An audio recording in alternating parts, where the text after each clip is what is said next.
कंबर में म्यूनसिपल मुलाज़िमन पघारूं ऑनलाइन ट्रेज़री मार्फत न ॾियण खिलाफ़ ॿिए ॾींहुं बि कम छॾ हड़ताल कई आहे। वीडियो लिंक मौजूद है हाकिम खास के लिए। जी हाकिम जी कंबर म्यूनसिपल के मुलाज़िमन लोकल गवर्नमेंट एम्प्लॉइज़ यूनियन तरफा जेको पघारूं जेके ट्रेज़री में ऑनलाइन करण जे मुतालबन जी मनता जे लाइ जेको आहे त गुज़िरियल ॾींहंनि खां वठी जेको हिननि जो एहतिजाज जारी आहे। हिननि जो चवणु आहे त अचो त असां उन्हनि सां ॻाल्हि कयूं त उहे छा था चवनि। मेन मसलो जेको आहे सो आहे ट्रेज़री जो सर।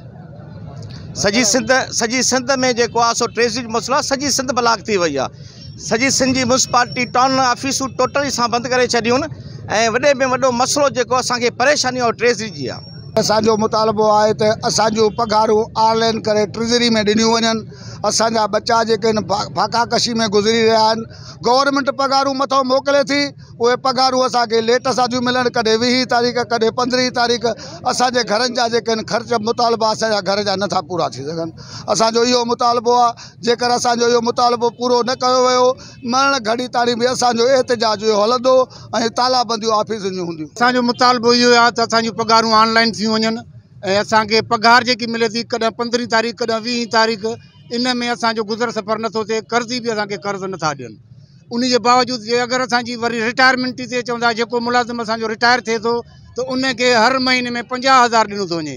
50,000 में उहो रिटायर करे थो कंहिं अहिड़े मक़सद जे लाइ त मां को पुटु परिणायां या का धीउ परिणायां, को अहिड़ो को मसइलो कयां, त उन जे लाइ बि का शइ उनखे हर महीने में 50,000। हे असां जेको एहतिजाज कयो आहे इन जे लाइ कयो आहे त असांजूं पघारूं ऑनलाइन थियूं वञनि। जो ॻाल्हियूं ॿुधियूं त हिननि जो इहो ई चवणु आहे, हिननि जो इहो ई मुतालबो आहे त असांजूं पघारूं जेके आहिनि त उहे ट्रेज़री में ऑनलाइन कयूं वञनि त जीअं असां पंहिंजो हक़ हासिलु करे सघूं। जीअं त गवर्नमेंट जे तरफ़ां जेके बि पघारूं अचनि थियूं त असांखे उहे पघारुनि मां जेके आहे त उहे 15-20 तारीख़ ते पघारूं थी मिलनि।